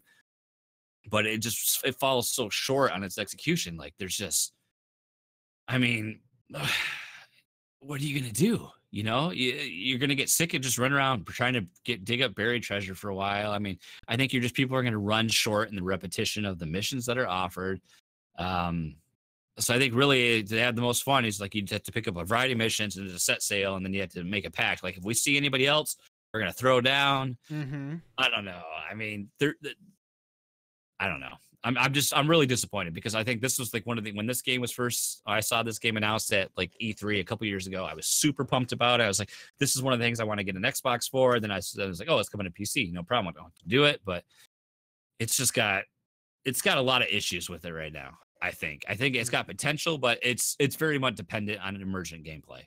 And I think that's it. I think that's a problem, because that when you're dependent on other players, and let's face it, gaming groups are always evolving. And if you start to lose a couple people from your group, there goes kind of your fun with this game. Well, and that's kind of what I talked about when I finally played the last open beta. I was like, ooh, I can see this being something I buy and never play. But to its credit, it does sound like at the very least, I don't know if it's good or bad, but at the very least, you can stop playing it and then come back and play it again. And it's not like, oh, suddenly everyone's level 60 and I'm only level 30 and I have nobody to play with or whatever. I mean, I think that's my most disappointing thing is like, you can't like customize a pirate. I can't just make my pirate how I want it to be. It just, you're randomly given like 5 options and you can just keep randomizing pirates until you get one that's like, okay, I kind of like that. But you have no control. At least let us pick like body type and some very basic appearance options. We don't get that. And then You know, I'm appalled. I'm like shocked that I'm gonna have to get like 10,000 gold in order to get like a freaking coat or anything that makes my pirate not look like a piece of shit. You know, Yeah. I just, it blows my mind because no games like that. At least I would think at least give me like just basic clothes for, you know, a few thousand gold pieces. It just blows my mind that how far up the scale any basic customization is. I mean, not that I ever see that, but it's just like if that's what the progression of this game is, like that's the only progression you have. You get, you know, as you unlock your reputation with a faction, you get like better paying quests that you can do. Okay, great. But when all I can do is just all I'm unlocking is cosmetics. It's hard to invest it back into your character. Yeah, and like I understand that it's the carrot on the stick, but when the carrot is so much further away than me, it's really hard for me to want to chase it. Like I don't feel like, why do I want to go there and earn that? Right. So instead, you're just playing it you're not playing it like a typical MMORPG or something like that, where you're like, I need to get to the next level. It's more like, here's an action game that I play with 3 other friends. Yeah. So that said, if there's 3 people that I said, hey, we're going to play Sea of Thieves, you want to play? Yeah, I will say yes, because sailing the boat is fun. It's really fun working together and having that cooperation and just doing that. Mm-hmm. And I think Rare can improve on this. It's disappointing that this is the state of the game that we got based on how much research and everything they did with it up to this point.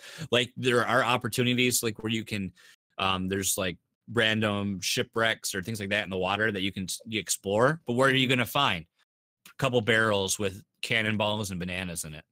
There's no, that's not a reward for the risk it takes you to just anchor in open water. I guess that sometimes you can find chests or treasure, but for the most part, you're not going to find shit. So why am I going to anchor in the middle of the ocean where I'm a sitting duck for some a-holes to come and blow my ship to hell? You know? And from what I've heard, I haven't seen it yet, but I've heard the Kraken is a bit of a joke too. And that's disappointing because that seemed like it was going to be this huge threat that'd be really fun to fight. But I've heard that it's pretty easy to defeat, and that's disappointing. Wow. Sounds like it doesn't have much going for it then. Yeah, I don't know. I think it needs something. I think it needs just like a little bit more narrative or a bit more to guide it.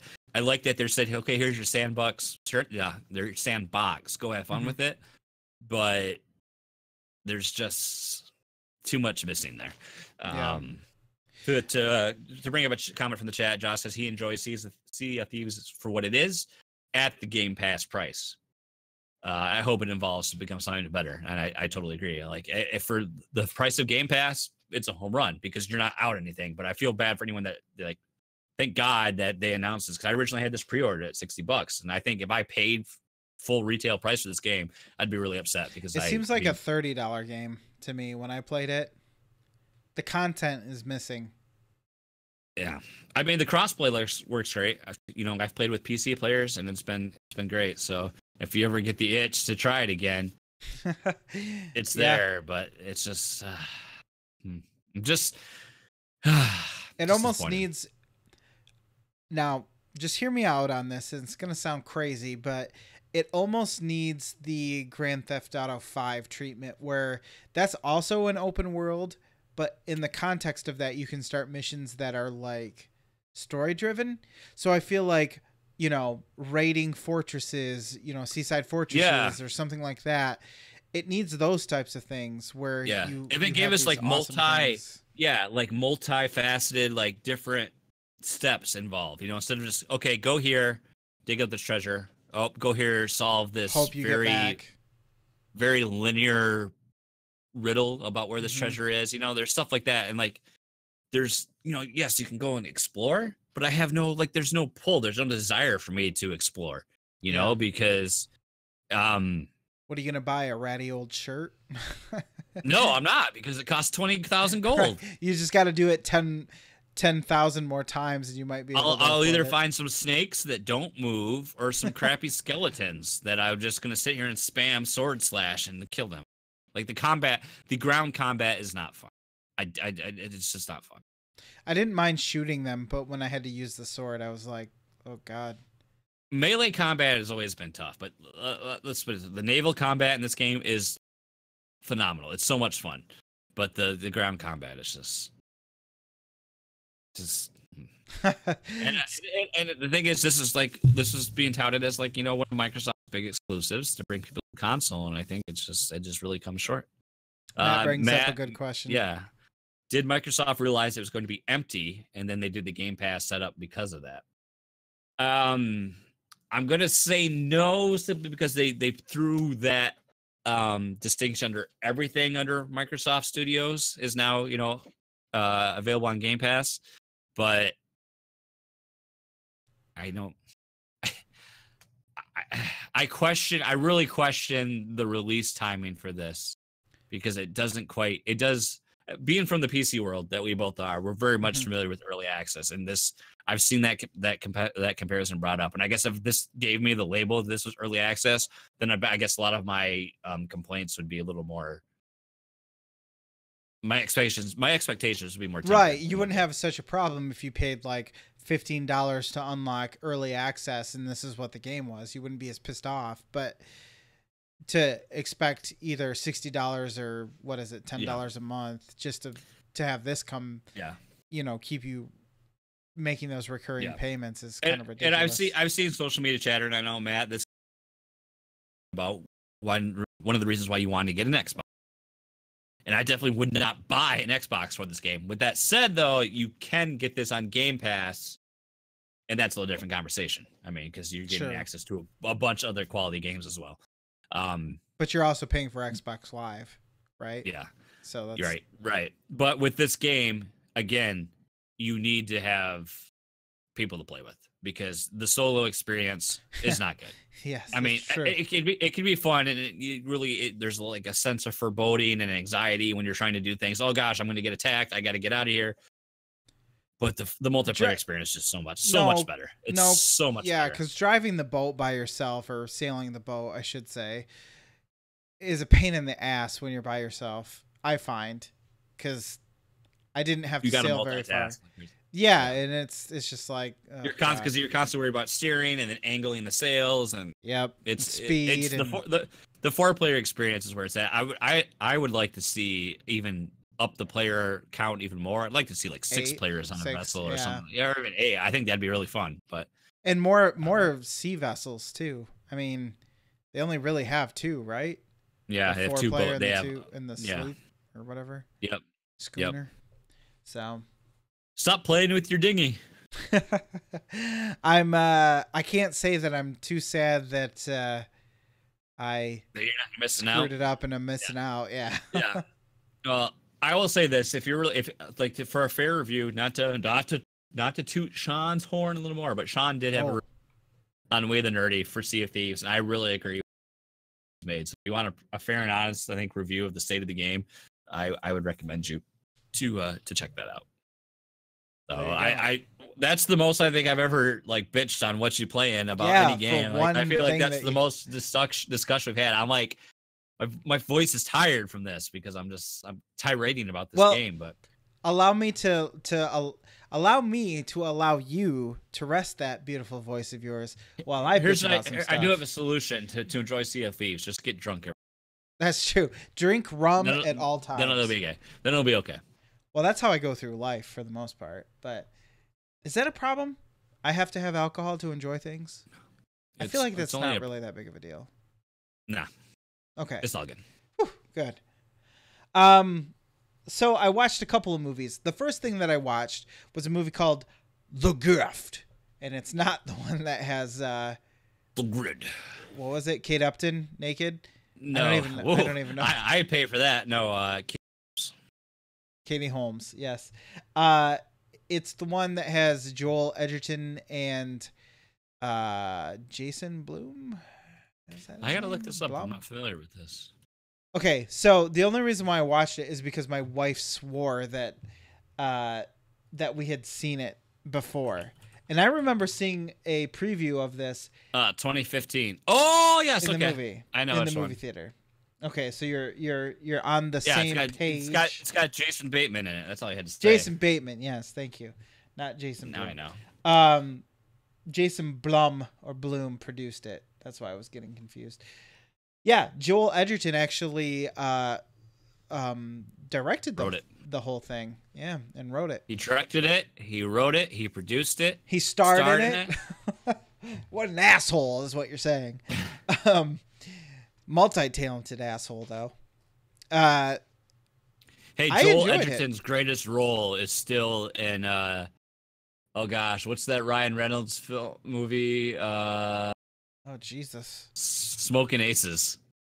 Never watched it. Oh gosh, yeah. That's the one where there were a couple groups of people who were trying to go after some money. A couple groups of bounty hunters trying to kill people. Yeah. Yeah, that's what it is. Yep. Actually, I think I did watch that and I just forgot about it. And I don't remember. I can see why. Yeah. Forgetful movie. Forgettable movie, I should say. So The Gift. I watched it pretty much to prove my wife wrong that we had not watched it together. And sure enough, I was watching it and I'm like, I don't remember any of this. However, saying that, I did enjoy the movie. I don't really want to spoil it for anyone because it's one of those movies that once you know what's happening, there's really no point in watching it. It's not exactly a huge surprise because it's kind of assumed that what is going to happen does happen, but it has a pretty good build up. And for what it is, I enjoyed it. I thought it was well written, well directed, well acted. And I was kind of surprised that that Jason Bateman could spoil it. Josh says spoil it because it's old. As Josh would say, old game is old movie is old. That's true. Well, I feel like it's a movie that you and your wife would watch, so that's why I don't really want to spoil it. But my wife? My wife, your wife. I can just take the headphones off for a minute. Okay. So what happens is Joel is actually Jason Bateman made a lie when they were young and in school that some horrible things happened to his character, Joel's character, and he never apologized for it. And throughout the course of the film, you actually find out that Jason Bateman's character is actually a huge dick who never apologizes for anything and kind of just kept that whole train rolling and made that his life statement by, I'm just going to get ahead by being a giant asshole and lying all the time. So I found that to be very compelling, and Jason Bateman did a really good job in that role where I actually can completely believe that he's a narcissistic asshole. And I'm going to now motion to Jason, who's drinking and not listening because he's got his headphones in off. Hi. And now he's back. Hi. And I ruined the movie for everybody else. And that was fun. I just kind of danced around my chair for a while. You did. I basically spoiled it for anybody who hasn't seen it. That'll be great gift material if anyone wants to make one.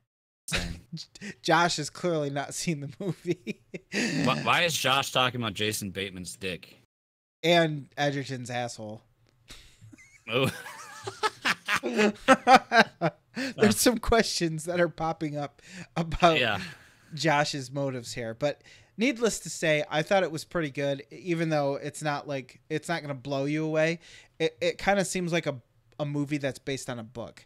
That's kind of like the feel that I got from it. And with that said, I enjoyed it enough to continue watching it, and I thought it was good. It's a 5 out of 5. That's right. No, I'd say more like a 4 out of 5. Gosh. You know what's not a 4 out of 5? Oh, sorry. Tomb Raider? Yeah, it's Tomb Raider. Sorry. Welcome to Arena. Right? Is that what you were going to say? Arena. No, I was going to say I started watching the Smash Brothers documentary again. Yeah, I saw that. I'm trapped in a perpetual state of hype about Smash Brothers, so I can't escape it. I love the transition for you from like, well, yeah, they're of course they were going to, announce another Smash Brothers to like, I'm really excited about Smash Brothers. I can't wait to play it. No, here's the thing. I didn't think if you listen to PSVG, everyone was telling me, Jason, they're going to announce it's going to come in 2018. I was like, no, there's no way. Oh, it's not coming. Okay. There's no way. It won't be here. And then everyone's like, yes. And then it's coming. It's coming. And so are you, because you're so happy. Yep. But that's neither here nor there. Sorry, I'm interrupting this is your time. It's okay. It's okay. It's my time. This is my time. Tomb Raider. Now, I definitely won't ruin this for people because, well, the only way I can ruin this is by saying don't go watch it, I guess. But as somebody who's played the game that this story is based on, holy shit. Holy shit. This is like, you know, movies are supposed to be more artistic than video games, or at least that's like the common perception. No, the video game did this so much better. Jason, if you think you're going to go see this movie, if you think you're in 2 years from now when it's on Netflix. I wouldn't pay to go. Well, no, I'm not. Yeah, gonna, okay. Yeah, So okay. Netflix, baby. 2 years from now when it's on Netflix and you think maybe I'll watch this because I missed it in theaters. Maybe I've played Tomb Raider by then. You should. Yeah, I was going to say you're better off. It's on Game Pass. I probably should. So it mirrors most of the story of the first one. It makes some changes for the worse. Hey, is it better than the Angelina Jolie adaptations? The 2 Tomb Raiders that she was in. The person who you're thinking about this. Or are you talking about Michael just randomly? I was laughing because Michael, because the guy, I went and saw it with him and his wife, and we had some laughs. We had a couple giggles. But were they fligga giggles? They were fliggle giggles for sure. To be without question. I would say no. I would say the original so to speak, Tomb Raiders are better. Wow. Simply because at least those are original stories. And okay. As far as like this Tomb Raider goes, it's basically following the path of the movie or of the video game. And it just does not do it justice whatsoever. Where you have in the video game, you have Lara Croft, who is has not ever raided a tomb, so to speak, is very vulnerable, has not been a seasoned veteran of the world, fighting bad guys and such. You see how vulnerable and how easily she can become hurt and wounded, and she's not like the hero protagonist who somehow mythically escapes danger. She gets hurt, and there are consequences to things that happen to her in the video game. They try to reflect this in the movie, and it's like the most empty, soulless feeling. It's like somebody who's played the video game explained it to a studio executive, and then they were like, yeah, let's write that and make a movie out of it. Basically, they removed the soul of the video game and then made a movie out of that. So I'd be better off watching Conan's Clueless Gamer play Tomb Raider than watching this. Most likely, yes. It's really unfortunate because all of the pieces are there, and I feel like you really have to work hard to make something that has already been written for you even worse. I mean, there's just so much that doesn't work here. I thought this had promise. I really did. I did too. It's the only reason why I saw it. But the way that they make it seem like her progression as a scholar of like the historical aspects of tomb raiding, like the Indiana Jones aspects of it are so bad. Like all of the puzzles and the things that she ends up having to solve, it doesn't really seem realistically possible that she knows how to solve them. She just does because she solved a Chinese riddle one time or something. You know what I mean? Like a Chinese puzzle. It's like, oh, we showed her doing this one time. A Sudoku? So, yeah. Yes. So we showed her doing it one time. So of course she can do it again in a completely different time and place. And the way that it works is completely different. It's so bad. It's not even bad. I can't even say it's bad. It's soulless. It's lifeless. It just removes everything that is wonderful and everything that celebrates Lara Croft in Tomb Raider, the reboot, and just kills all of that, unfortunately.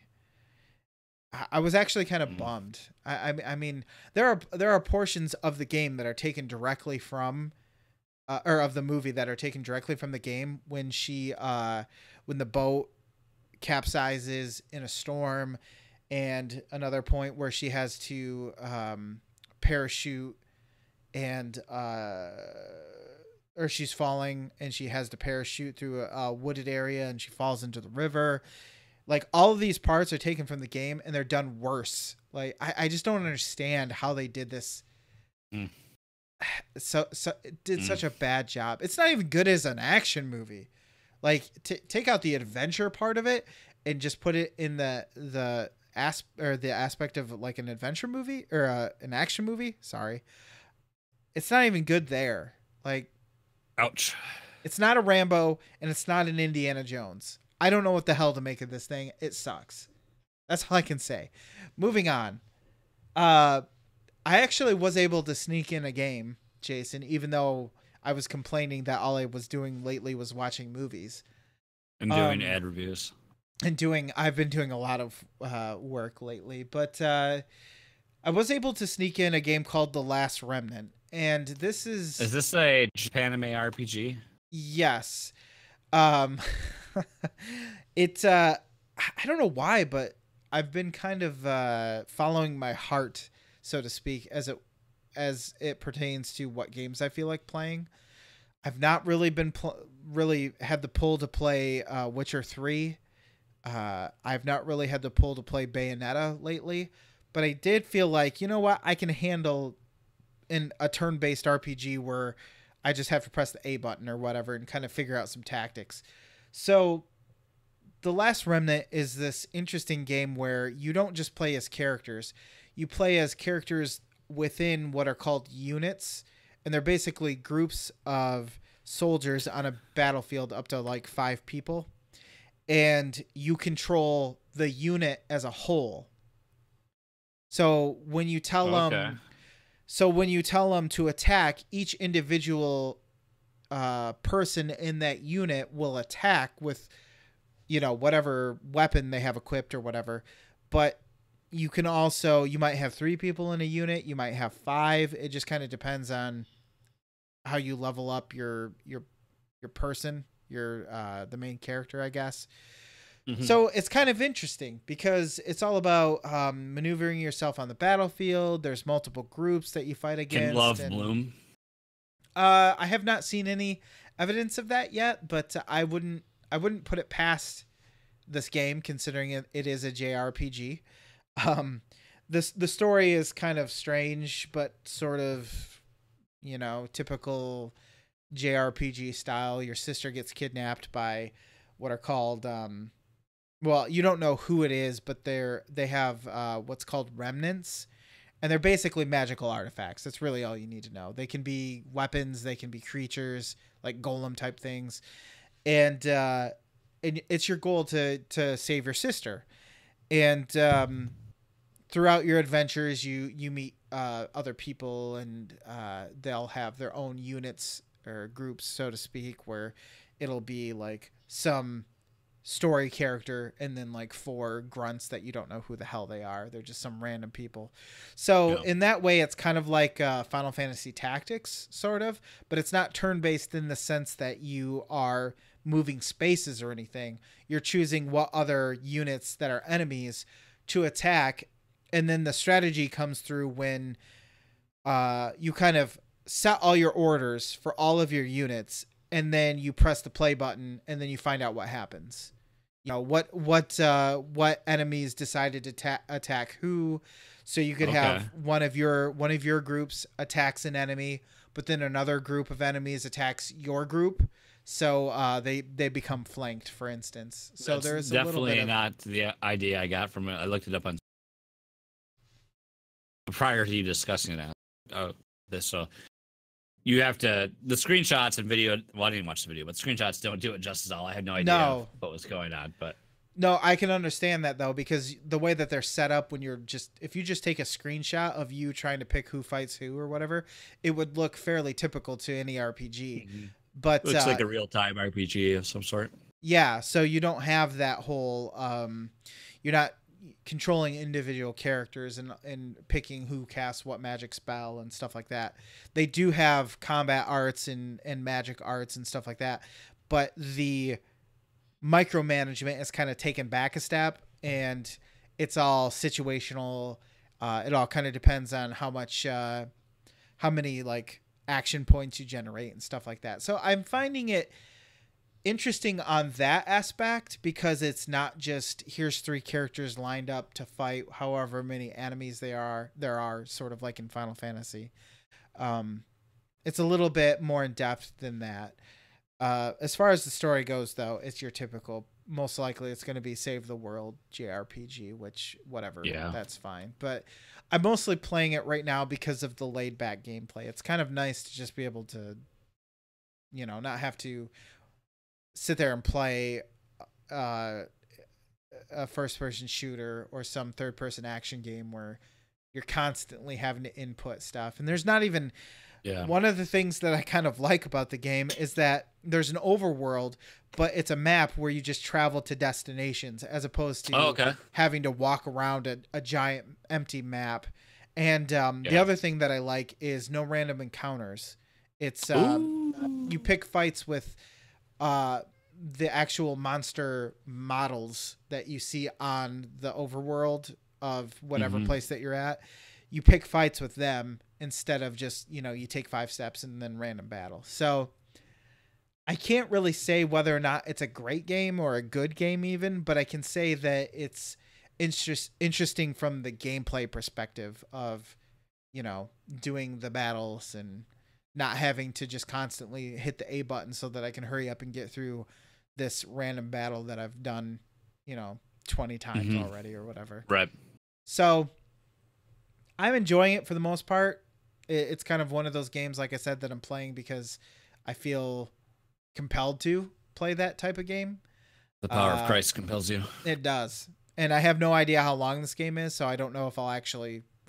Probably a long. Yeah, I'm sure it's probably at least 40 hours. But that said, I'm enjoying it for now, and this is the second time that I've started it, and I've gotten much further this time. I played about an hour and a half the first time. Yeah, I was kind of like not really digging it the first time, but now that I kind of know more about what it is, and that expectation is kind of gone from the first playthrough where I didn't know what it was, I can enjoy it for what it is right now. I think you should continue your Final Fantasy journey. I want to. They recently went on sale, but I don't really want to spend that much money on old games. All right, Patreon, new Patreon tier. Get Lucas Final Fantasy 8 and 9 Lucas, so I can play Lucas them. streams Final Fantasy. I like it. But other than that, those are the things. Oh, I did want to mention really quick. I'm not really going to get into it, but I forgot to mention last week. So 2 weeks ago, you heard me talk about Love. I wasn't all the way through the season. I freaking...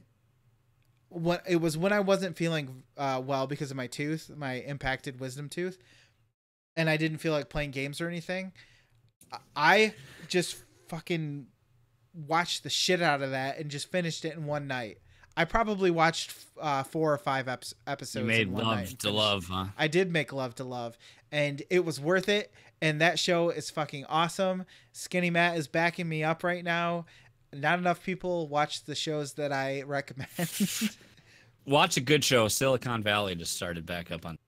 Oh yeah, I do need to watch that actually. Well, that'll be like one of 2 shows that I watch as it comes out. The other one being Last Man on Earth, which is they take the weirdest breaks, man. Like they take mid-season breaks, and I'm like, what the hell happened to the show? I was watching. What the hell? We didn't even fight yet. There wasn't even a season finale, but it's good. Third season is good, Matt. It is excellent. You wonder how they can keep this thing going when it's like a relationship based comedy, and they do a good job. They do a really good job. So I did want to mention that I finished Love season 3, and it is totally worth playing. Totally worth playing, worth watching. All yes. Right. Maybe I'll start it at some point. You should. Okay, I will. Guess what? What? There's no community grab bag tonight. Not even a Dan Anthony way too long of an article? No. Grouchy Surge did correct us, though. I didn't bring it up last week. He corrected us on the actual lyrics for the Wonder Years theme song. Oh, yeah? But I don't have it pulled up on Twitter. What would you do if I sang out of tune? Yeah, that's it. Would you stand up and walk out on me? Yeah. Let me hear. Yes. Play you a song. Yeah, that's it. And then that's where the key part comes in. That's why we're getting confused. Yeah. I'll try not to sing on a key. So there's that. And reminder, next week will be our second endeavor into the gaming edition of Fluxtaposed. Clearly, we have some volume level issues to work out. Maybe we won't do quite some Twitch responsive games so we can focus a little better. Not be click clack click clack click clack.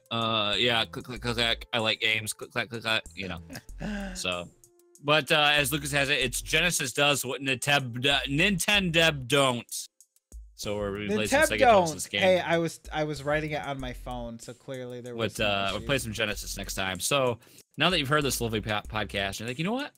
I like these guys. I want to help these guys do more shitty podcasts. How do I throw money? Head over. How do I throw money into their eyeballs? You can head over to patreon.com/Fluxtaposed and do that. We are trying to get to our next tier, a reward tier, which is going to give you guys, you listeners, a giveaway every single month of at least $20 onto the digital gaming platform of your choice. If that doesn't entice you, I don't know what will. I don't know what else like that. Ooh, true. Again, that is patreon.com/Fluxtaposed. With Patreon being mentioned, we want to give a special thanks to all of our patrons, but an even more special, super number one, you're the best. Special thanks to our arbiters of awesomeness, Sean Capri, Edwin Callow, Tyler Rowland, Nathan Horton, and our executors of excellence, Josh Bourbone, Dan Anthony, and Siri Renee. Thank you guys for your support each and every month. Damn good job. With that, damn good job. And with that, this episode of Fluxtaposed is done. Come back next week for another one. We'll see you a seat. See you then. Good night, everybody. What stage is precious? No. It's hard to do with headphones on. You're right, You're right.